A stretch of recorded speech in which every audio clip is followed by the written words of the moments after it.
Good evening, everyone, and welcome to the Salt Spring Island Chamber of Commerce's Small Business Week panel on the labor shortage. And this is a North American phenomenon that we're experiencing acutely here on Salt Spring Island.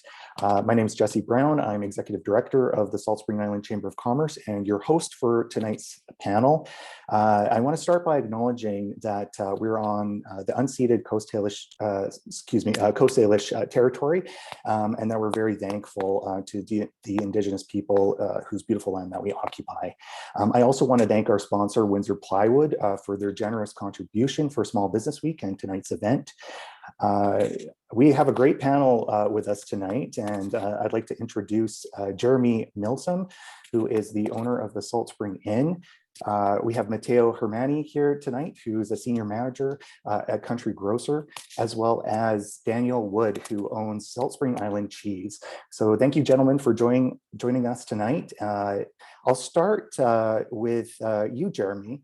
So, Salt Spring Inn is one of the island's most well-respected restaurants, boutique accommodations, right in the heart of Ganges. And just today, the Canadian Chamber of Commerce released a report that, not surprisingly, listed the tourism industry, and more specifically, the restaurant and accommodation industry, as one of the hardest hit as a result of COVID-19. So how has your business fared, and how have you adjusted to the boom and bust tourist season economy? Not necessarily by intent or by business model, but we've actually fared pretty well through the whole thing. And when I say not necessarily by intent, I'm referring to just our structural nature, that we have many employees that have been with us since day one, which is pushing almost 14 years now. So the tough thing for most people in my sector is keeping people in certainly the kitchen. And one of my business partners is the kitchen manager, and we probably have 4 or 5 individuals in the kitchen that have been with us basically from 2007. So keeping them there is a little easier than finding new people, particularly because they've lived here on the island for years, they have accommodation, and they have a job that looks after them and their families pretty well.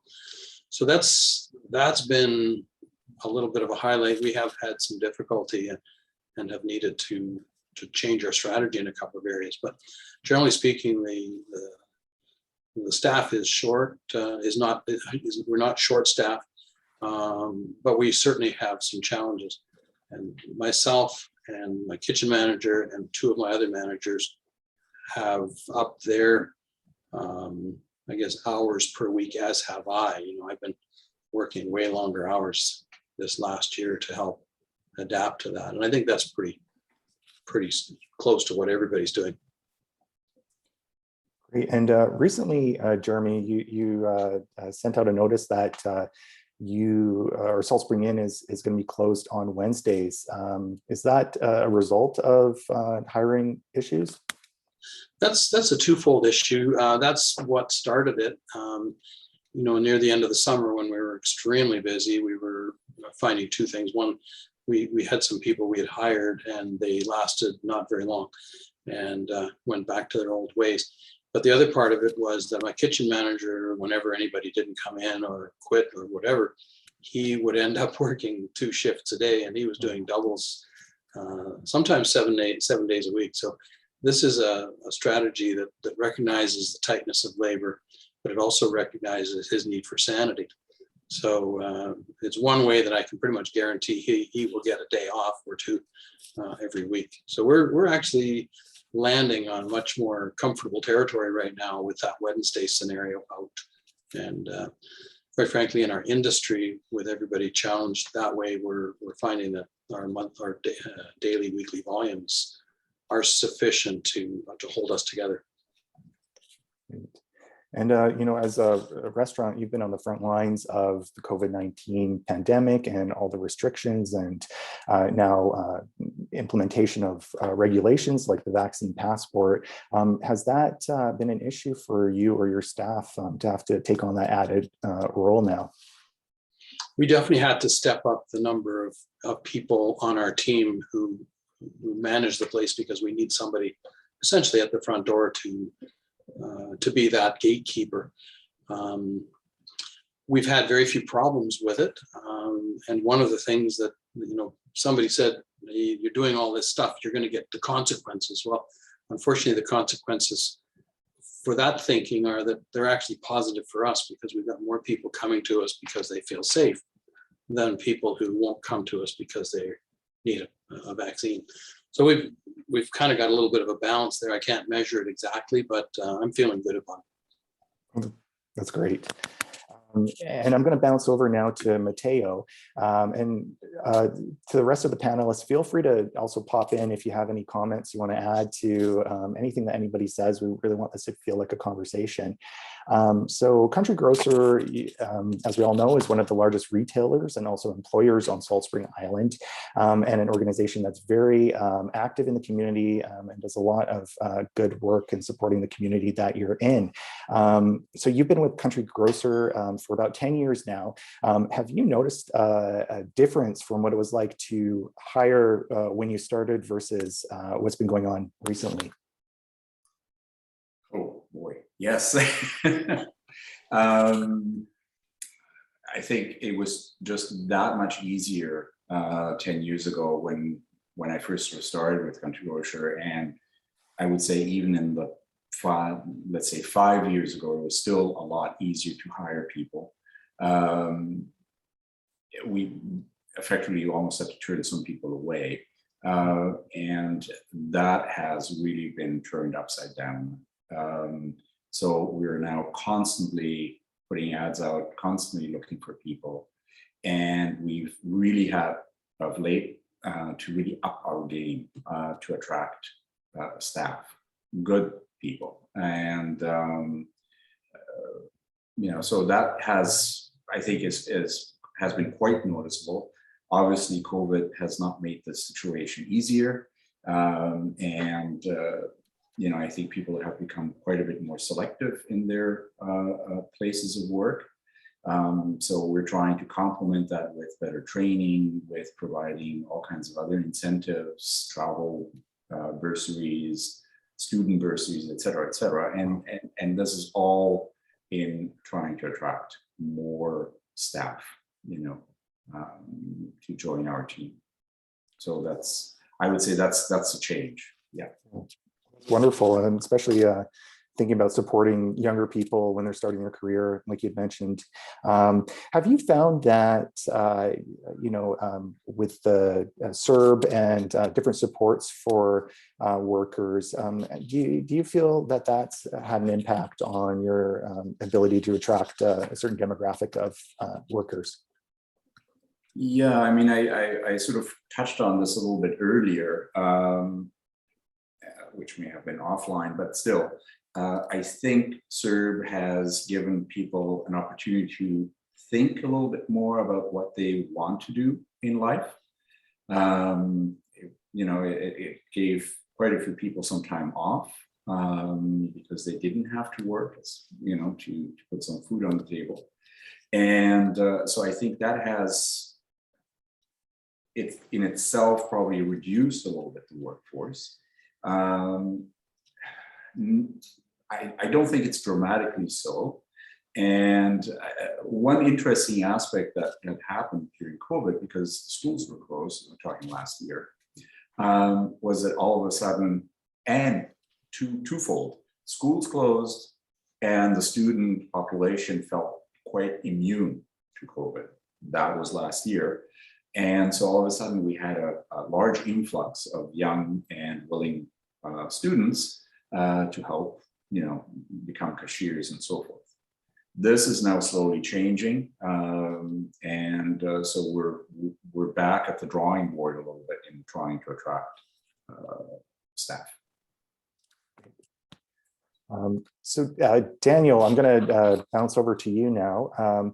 Salt Spring Cheese, one of the most quintessential Salt Spring Island companies, farm to table products, that are not only now located on Salt Spring, you can get them across boutique grocery stores across BC, I'm sure beyond. So your father founded Salt Spring Cheese in 1996. You've been involved in 2010. This summer, at one point when I was checking, there was over 100 postings on the Salt Spring Exchange. Did you have trouble finding seasonal workers for your business? Thank you. Yes, of those 100 postings, I think many of them probably were ours, along with the other panel, some of the panelists here. It was definitely the most tricky summer we've had yet. I know Matteo was talking about CERB, and I think he's absolutely right about giving people a chance to consider alternatives. The other thing too, though, on Salt Spring, I think there's a lot of business owners who are sort of rubbing their hands with glee. Probably both people listening have heard that they changed the CRB. Or it does seem like it is finally ending as of now, but I think it's honestly very wishful thinking. I think Salt Spring, it can't have helped CERB in the CRB in our hiring, but I think mostly our problem is a housing shortage. It's a much bigger concern, and I think that unfortunately for all the people who are just sort of waiting for all the employees to come running back then for a bit of a cold shower. It's definitely something that affected us very much, and it's something that we are just like the other panelists realize that we need to have a strategy going forwards, and we really need to think about ways to attract people coming in the coming years. So the Whistler Chamber of Commerce recently put out a report stating, advocating for a return to seasonal workers from other countries. And I know that now there's restrictions for people entering Canada. Things are slowly opening it up. Has that impacted your business? And to Jeremy and Matteo as well, did you see a reduction or notice the fact that we don't have seasonal workers from other places in the world? Until actually, for us anyways, until this year, we've never had one. So it wouldn't affect us. We actually, for the first time, we do have one, but it's very extraordinary circumstances. And it's not really anything to do with COVID. She really sought us out and kind of held our hands to do all the bureaucracy, or we wouldn't have been able to, because it's quite intense, at least by our standards. So no, I think Salt Spring, particularly with the housing being so expensive, there's not, at least maybe the other panelists may correct me here, but I don't think it's that particular thing has affected us. I agree on that one, Daniel. The nature of foreign workers and the regulatory environment that they have to be here requires housing, and there aren't very many people in business that can actually address that from a financial standpoint. So probably the best opportunities are people that already have housing. Yes, well, it may be, I'm not sure if it's common knowledge, but it was certainly maybe on the rumor mill that, we as Country Grocer are trying to sort of provide some of that housing, and looking at that whole question sort of with fresh eyes and a novel approach. We may be slapped on the wrist for doing so, but again, it is a situation where we either make affordable housing available, or Salt Spring Island is going to basically not have any a good solid labor force, because it's just not possible to make ends meet if you are making $17 to $20 an hour and then have to spend most of the money on rental. So yeah, I think that is a huge difficulty that is going to loom ever larger. And we see that with the hospital as well. They're facing a similar situation. And I think that's, it's up to Salt Spring to make that decision, saying, okay, no, we do we do like having a hospital here. We do like having a grocery store or a hotel or a half cheese production here, and we need to accommodate the required staff that needs. So to follow up, Mateo, you had mentioned that one of the reasons it's been challenging to find people is individuals reassessing where they're at in their life, risk versus reward of taking a job. Do you think an hourly wage of around $20 an hour, is it feasible for a business, a larger business, and for Jeremy and Daniel, smaller businesses as well, to attract different candidates by bumping up the hourly wage? Yeah, if I may answer that first, I feel it's somewhat a limited playing room, because I think, say, if you added another $2 to the minimum wage, does that make it feasible to live on Salt Spring? I don't think so. So where would you have to push this to? And and when you have a wage increase like that, it has a ripple effect throughout your full labor force. So yes, you start at the, let's say, 17 and you raise it to 19. Well, the person that was making 19 says, well, I think I should get $2 more.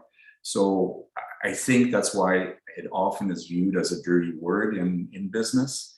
On the flip side, certainly there's plenty of evidence that it doesn't negatively affect business. But I think in this situation, I think there is not much wiggle room as far as wages are concerned, because I think it would be quite exorbitant to put them up into something that really would make a difference if the housing is where it's at, right? Just to follow up on that, I completely agree. In our case, there's a complication too, in that we actually now sell much more cheese off the island than we do on the island. We obviously don't, we're a very unusual company. We don't really have any, it's funny, people often ask me who our biggest competitor is, and we don't really have one, honestly. Because of course, in some ways we compete with other businesses on Salt Spring in theory, but we don't really see it that way at all. We see it much more collaborative. The other goat cheese makers in Canada are either so far away or so much bigger than us that they don't really, it's ridiculous to consider ourselves like a competitor of Woolwich, for example, which is a giant goat cheese maker now owned by Saputo, right? I mean, they probably haven't even heard of us. But yet at the same time, obviously, as we are making cheese, we're making product that we want to sell off the island. Ultimately, other cheesemakers do pay their employees less than we do, and if it continues to go up, that becomes more and more difficult. It's harder for us to be in business, and also too, inevitably, as Mateo was saying, the housing is so expensive on Salt Spring.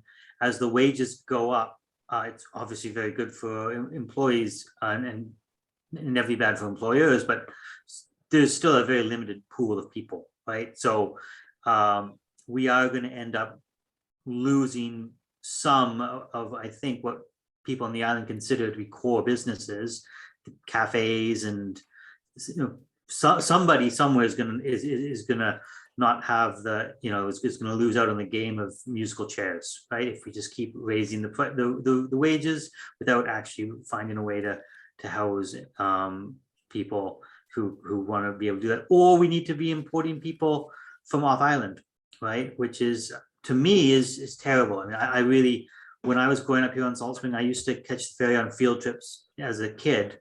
And we would see all these people who were on the ferry who couldn't find a job on Salt Spring, and they'd have to commute off the island to get a job. Now it's the other way around. We're becoming a bit of a Martha's Vineyard kind of situation where we're having to import people into the island who can't actually afford to live here, and they're not really part of the community at all. If all they do is show up for work and then turn right around and leave again. So that's the other reality of this, right? Which is that we're going to lose the character of our island if we're not careful. Very good points. So I have an interesting question here in the chat box. It's from Marcus, and he's asking, how do the panelists feel about losing the ability to hire those aged 13 to 15 years old with parents' permission, who I understand are not legally allowed to be employed now?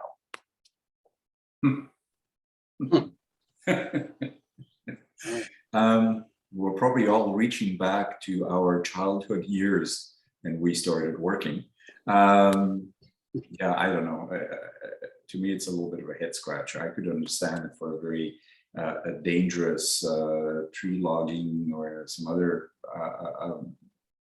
work that is can be dangerous, and I can also see maybe the abuse that some people could take or make use of. But again, here I really we used to have kids that were 13, 14, 15 years old with their parents' approval, and obviously dedicated to certain areas, whether that was helping bag or things like that. So far removed from any danger. So now that's again another option that's been kiboshed.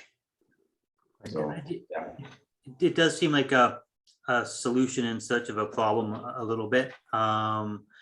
I mean, you already needed parents' permission, and obviously all the parents want the best for their kids. No one was sending them to work against their interests.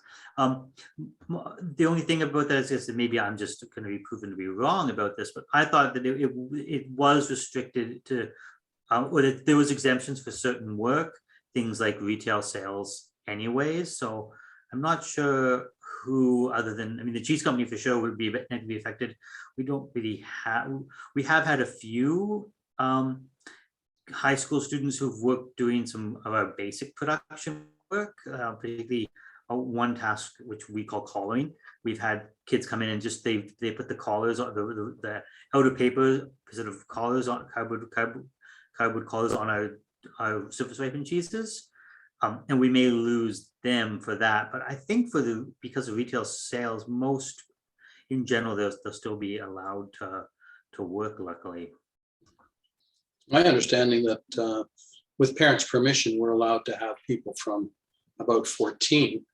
And in many cases, the parents approach us and say, boy, my son or my daughter would just love to have a part-time job a couple of days a week. What do you think?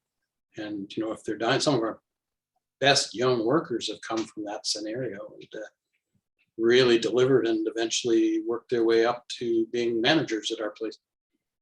I think that certainly was the case. I think Marcus is right.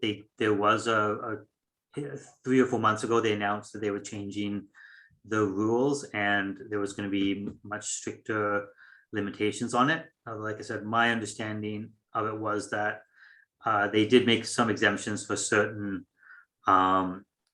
industries. So I think on the whole, most people in Salzburg won't be negatively affected. So we have a question here from Alicia, who's asking about it has been challenging to find not just entry-level positions, but also management or higher paying positions. And I mean, I can speak briefly from my experience at the Chamber of Commerce. For all positions, our summer students, luckily we had, there was 2 job openings and there was 2 great applicants and we hired them. As well for Inga Michelson, who I want to thank for organizing this panel tonight, is our Ganges Village Vibrancy Coordinator.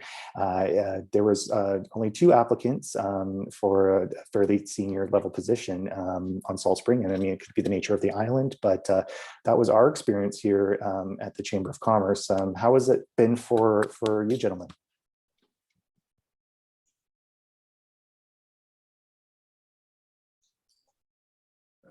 If I may speak, we haven't really had, I think how the store has been working is it's more a growth from within that people move up. Most of the people that were sort of in the more managerial levels have actually stayed on. pretty much through thick and thin. So personally, I cannot really speak too much to that. You know, occasionally we do require a manager, but again, we do that between the group. So sometimes they will lead us the right way. And so, yes, there is, but it's certainly not to the scale of more the starting positions. You know, that seems to be really where the demand is, at least for us. So. Yeah. The starting positions are, for us in our industry, tend to be seasonal, you know, summertime, and there's positions that we don't need in the winter. So we've been able to adapt by changing our hours and getting more people to multitask. We've got people who work in the kitchen and work on the floor. So I've got a great server who can be a host, who's sort of a bartender, but he's one of our best kitchen people too. So, you know, getting people to multitask has really changed that picture as we've shortened our hours to, you know, really match where the demand is. I think we're the same way as Mateo. On the whole, we've always had pretty much brought people where people have been promoted rather than us going and seeking managers out. Part of it too is because nobody knows how to make cheese, right? Until we teach them how. So, I mean, obviously other people do, but not on Salt Spring. So there's because we're training everybody anyways, there's not really that many people. So yeah, it hasn't affected us directly. And also too, we don't have a huge turnover, luckily. So we haven't actually had to hire a manager in many years anyway. So it hasn't, maybe we would find it would be difficult if we didn't have, suddenly we felt we didn't have quite the right person internally. And it would be a big problem, but touch wood, luckily it's not something we're having to deal with at the moment. So we've been talking for about just over half our time now about some of the issues and challenges. I want to ask our panelists if you have any creative ideas. I know that you've mentioned some strategies on hiring people, but we're looking at brainstorming essentially solutions.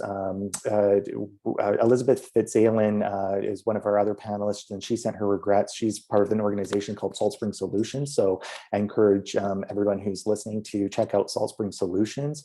And I also want to open it up to the audience and get some other voices here in the room asking questions and offering ideas and suggestions. So Inga, if you could help opening up the audio for the audience, that'd be great. And I just want to, this is being recorded. We're going to make this public. If you do not want to become part of the big screen, I already let Yvonne and Alicia in here. Please raise your hand right now and I won't add you to the big screen. Otherwise everybody, otherwise everybody can now contribute to the conversation. And you can contribute also through the chat or the question answer. Yeah, actually, speaking of the Q&A, it looks like we may have missed a Q&A from earlier. David asked about extended benefits, which I can tell you, the cheese company, we have very limited benefits. We do it. It's a bit complicated because ultimately benefits, of course, cost just as much as wages, but the problem we have always had is balancing the fairness of it, right? Some people don't use them at all, whereas other people do, and it's just a question of ultimately we can go to any employees and say, look, we were going to give everybody a raise this year, but rather than doing that, we could give you benefits instead, right? And that would be a choice. And it's not, when you put it and think of it in those terms, people don't necessarily jump on the benefits quite as quickly as you would expect them to. At least I wouldn't. I've always thought that it would be a more of an interest, but for whatever reason, at least for us, it hasn't been. And that's despite technically there being slight tax incentives. I mean, it is a slight tax benefit for most people to have your company do benefits, but that's certainly not the way our employees really however, so they haven't really gone for it as much as I would have thought they would. There's a question that had my name in it, curious about whether Jeremy's concerned about overtime with his team. I guess we didn't really touch upon that. And I really always, I mean, I live with the BC workplace rules 100%. So we pay overtime when it's due. And in many cases, employees who are asked to do extra always get paid overtime, but we never hold it over their heads to say yes. So there's always someone else, including our management, who will take those hours if we really need them. But our employees are pretty helpful, and they'll do that. And I have no issue paying overtime and everything else that's required. And we've increased wages a huge amount this year too. So it's all part of the package of making it work. Yes, if I may, I'll try to do two things at once here. So we do have an excellent sort of benefit package at the store. You know, we have a discount card for the staff, which is, I think, quite phenomenal. I will not say what the amount is, so I'm not dragging away people from our other panelists, but it is a pretty sweet deal. And likewise, you know, certainly we abide by all the rules and pay overtime when that is the situation. And we've actually had to do a lot of that, I would say about 3-4 months in to the pandemic, where especially in the front end, we were really short-staffed, and we really had to sort of take a two-pronged approach. We trained more people to work as a cashier, and you know, we asked our staff that was already capable to stay longer and therefore pay overtime. But yeah, that is you know, it's what you have to do. Yeah, we are exactly the same situation. I mean, the reality is if there wasn't overtime rules, then most businesses would presumably have to come up with some sort of equivalent anyways, or people would complain, right? So they're pretty fair on the whole. The funny thing for us is actually the few times we have had problems with overtime is where we run into conflict with people who want to be scheduled for longer days than we're allowed to without going into overtime.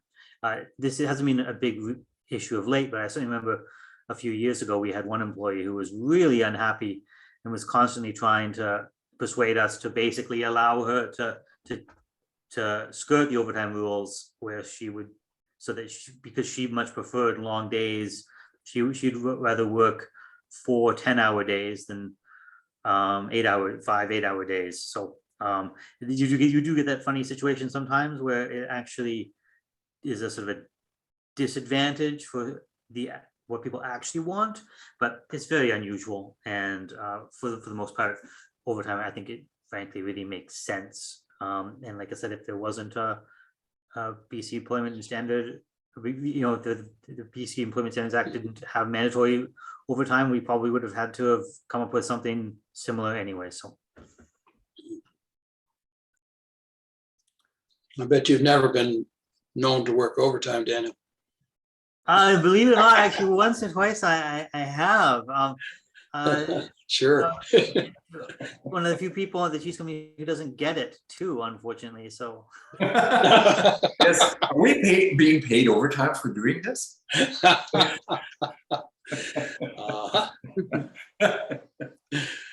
Hilarious. Yes. There'll be some kind words and a thank you card from the chamber. So hopefully that suffices Well. for tonight. But I'd like to open it up to the audience. So I know that Alicia, you had some good questions. Emily, Marcus, would you like to ask them to our panelists? I can go ahead. I don't know if you can hear me. Yes, Yeah, we can hear you. Yep. Hi, thanks so much for the discussion. I should say that I'm a member of the Driftwood team, so I'm not I'm not being a journalist in disguise here. I'll be out with that that I'm writing for the Driftwood and listening in. So I just want to ask about housing. I'm pretty new to the island, but I also suffer from this housing crisis, and I'm just wondering if your companies either provide workforce housing, or if maybe you have some plans to either buy or rent some for your workers, or maybe you do it in other sort of informal ways when you hire someone, like you ask around to friends or check on Facebook. What are some of those strategies that you do for your new employees? Maybe I should start on that front.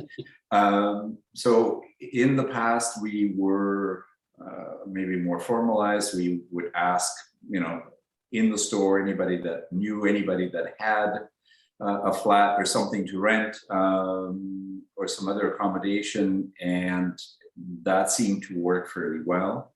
Again, it's one of those things that has slowly disappeared, and it's no longer really possible. And so we've had to take some more inventive approaches. So the owner of the store has actually purchased some properties and has then provided that to the staff. And so we basically offer those at a reduced rate, which is basically an affordable rate.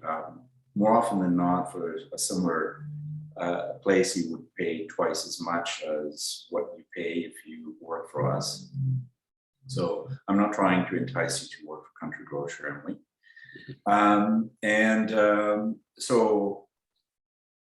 But I do need a good writer. But anyways, so yeah, that's, and then some of our approaches have been, let's call them even more creative, but I'm sort of not really want to espouse too much on that because, we get into a whole gray area. But again, it is, a necessity for running at least our business. We have currently roughly about 160 employees, so it's a big number, and we really are trying to do everything possible to both retain that number and possibly increase it. And yes, so if I'm not sure if I've answered your question, but I hope so. I could probably take a step into that one as well, and in the competitive businesses, private businesses, there's so many considerations to being able to even offer a job when, profit margins are razor thin and your competition will take advantage of making sure that they're in a favorable position. So, if you got two places selling hamburgers and one of them's $35 for a burger and the other one's $18, I think you know where that's going. So to be able to offer housing in a market like this, where there's very little available for under a large price, and where local regulatory regimes have pretty well not permitted anything that might be considered auxiliary. We've got a situation that's a little different, so, and maybe difficult to navigate through. So we have to learn how to live on what we've got and encourage people who already have a place here to come and work for us. And you never know. The winter season might offer us some different options with people who already have places, but they've lost that job outdoors in the wet. So that's a seasonal thing. But as I said earlier, we tend to think in a point in time. So who knows? We might have a different economic scenario within 6 months. It's when you're an entrepreneur, you got to deal with what you see at the time and find solutions. Every solution comes from that son of a gun that you see in the mirror. I couldn't agree more that the housing is the biggest thing. I mean, I get like I was saying earlier, it's actually I think Salt Spring is just takes the cake when it comes to unaffordable housing in all of Canada, honestly, and it's a huge issue. Businesses buying property to house people is this, it's inevitable. Of course, it's going to happen, right? As it becomes so hard to hire people or to house people, but it's something that I really wish didn't need to happen, not just because it's incredibly expensive and we can't really afford to do it, but also it creates this situation where people are both your employee and your tenant. And I just think it's not healthy. It's not ideal. Like I said, I don't begrudge anyone. I know Country Grocers is not the only employer on the island doing that. And I certainly understand exactly why they're doing it. It makes complete sense. But like I say, I wish there was a better way to do it. I would, it's something that I definitely would wring my hands about if we were fortunate enough to be able to afford to do it. So it's something we don't really need to worry about, luckily. The other thing too I just wanted to quickly mention was somebody had mentioned automation.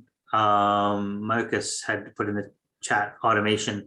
It's something that I think luckily for us is not something that was really on our horizon, because other cheese companies are going to be a hell of a lot better at it than we will ever be. It's certainly beyond our capability. And really, we've actually always pushed our packaging away from any sort of automation for that reason intentionally. We try to create a look that is difficult to replicate without doing it by hand, because that's sort of how we compete. But I do think for other, and inevitably maybe we'll have to smarten up and hire some engineers or something if that does actually go that way. But I think for other businesses, for sure, things like automated checkouts, while they certainly tick off the customers when they don't work, they may become very inevitable if you just can't buy your groceries any other way. Totally agree. I've looked at aligning my business with let's say my open hours with where the demand is, but I've also implemented two, let's call them in the cloud kinds of programs to do things like hotel reservations and management. That's been probably reduced 2 to 3 hours a day of labor that either myself or one of my managers or my office person did. And we're in the process now of doing the same thing with a reservation and hosting program, which will make us more efficient and put less hours in the unproductive column. So there are options, and I guess you got to keep working at them. We're not ready to put robots on the floor yet. And they do exist. Oh yes, there's a myriad of different robots. But in this, along the same line, I think we are going to be forced to look at self-checkouts. I'm not a big fan of them, but again, our goal is to install maybe 2 or 4 self-checkouts, but not reduce the number of regular checkouts that we have. So the staffing will stay the same. This will be just an alternate option. My son and daughter would love there to be self-checkouts, but they're quite a bit younger than I am. And I guess we're moving away from a sort of interactive social society into a more automated one. And so maybe that is one of the aspects of it that we have to live with. But yes, that is one aspect of automation that would be that would probably take place in a grocery store. So we'll have time for one more question. Rod, would you like to you have your hand up here, so feel free to ask. So one thing that we've done at our farm in the last few years is just ask people, our customers, whether they would like to help out. Now, this is not going to be something that Country Grocer or the Inn can do, but other businesses like ours, I mean, this is basically the definition of community supported agriculture. And a lot of my customers are retired, and that means they have a roof over or that doesn't necessarily mean they have a roof over their head, but it often does. And they have a fair bit of time sometimes, and they also like making plants. So It's not a whole lot of hours. It's not a whole lot of labor in total, but I probably had about, I'd say 7 or 8 senior volunteers last year help out. And in exchange, I just say, take in farm stand credit, whatever you feel your time is worth, and we'll call it even. And so they've really enjoyed that, and I've enjoyed having them. So it's a partial solution perhaps to other like businesses like mine. And Rod, you're with Coarse Frog Farm, is that correct? Yeah, that's correct. Okay, wonderful. So it is nearing the end of our time together. I once again want to thank Jeremy, Daniel, and Matteo for being here with us tonight and offering their insights and wisdom on this topic. I want to thank everyone in the audience tonight: Rod, Yvonne, Alicia, Dan, Emily, Marcus, Cheryl, David. Thank you so much for taking time out of your evening to come and listen to us. Inga Michelson, a wonderful coordinator who planned this whole event. Thank you so much for all your work on it. And I just want to encourage everybody, there's a number of articles posted in the chat. Check them out. Really interesting background if you want to learn more. And as well, there was a question, comments about benefits. And through the Chamber, we actually provide a wonderful benefits package. It's called the Chamber's Plan. So if anybody here on the line is interested in looking at a way to offer affordable benefits for your staff, check out our website and the Chamber's Plan. And I'll end with one final question for the panelists on a positive note. What's the best thing about living on Salt Spring and working on Salt Spring for you?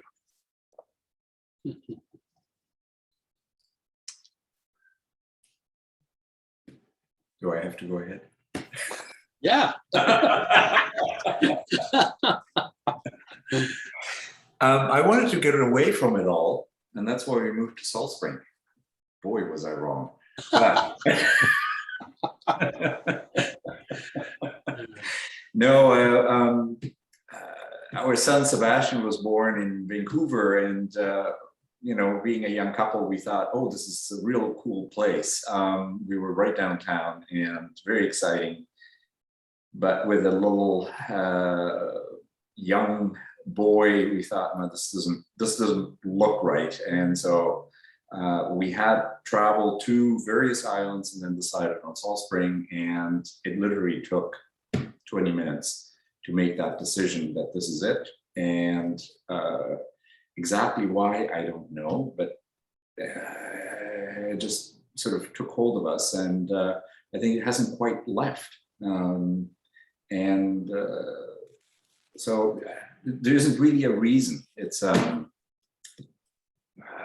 maybe I'll throw in my Italian part. It's just simpatico. It's that's probably the best way of describing it, which is kind of an undescribable word, anyways.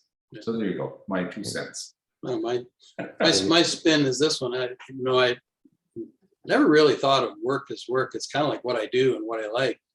And, you know, I came out of the corporate world for 20 some odd years, and I never really thought about how many hours I worked in a day. I just did what I had to do, and I enjoyed it. And when I came to Salt Spring, I think the formula was, you know, I really wanted to be close to the water. I wanted to have a little more fun. Boy, was I wrong. I work, if I want to use that term again, I work way more than I ever did, and I don't take much pay. But you know what? I'm having fun. I'm doing what I want to do. And we've got a great community here that has so many positive voices about what they see and how much they enjoy the same things that, let's call them like-minded people. You know, they love the nature, they love the purity, they love the outdoors, and they're adventurous, and they're very appreciative. So, you know, we have a wonderful community, and that makes it worthwhile for me. So, you know, I'm not about to quit. I'm getting well over retirement age, but I don't really care. I don't know what that's all about.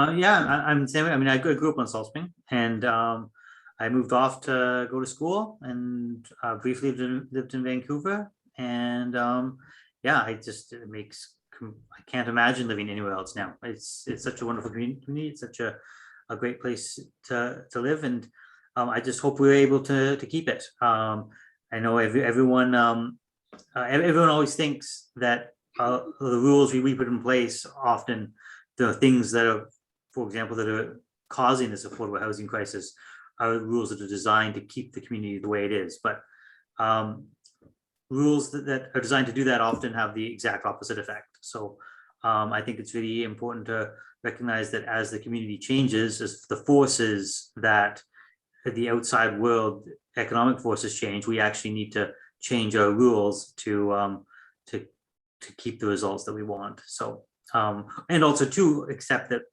some things have to change, and that we should be trying to create the framework that causes the change to be a positive one rather than a negative one. But absolutely, I mean, like I said, I have no intention of, just like Jeremy, no intention of moving off, and I can't think of a place I'd rather live. So very, very lucky and happy to be here. Well said. Thanks, everyone. And I think one of the reasons I moved to Salt Springs for the cheese. So I want to thank you, Daniel, for that. And just on behalf of the Chamber of Commerce, thank you, everyone, for attending. And we'll sign off. Thanks, and I'll see you soon. Hey, everyone. Thank you. Thanks, everybody, and certainly appreciate the audience we had tonight. Likewise. Thank you very much. Bye. Bye. Good night, everybody. Cold beer time.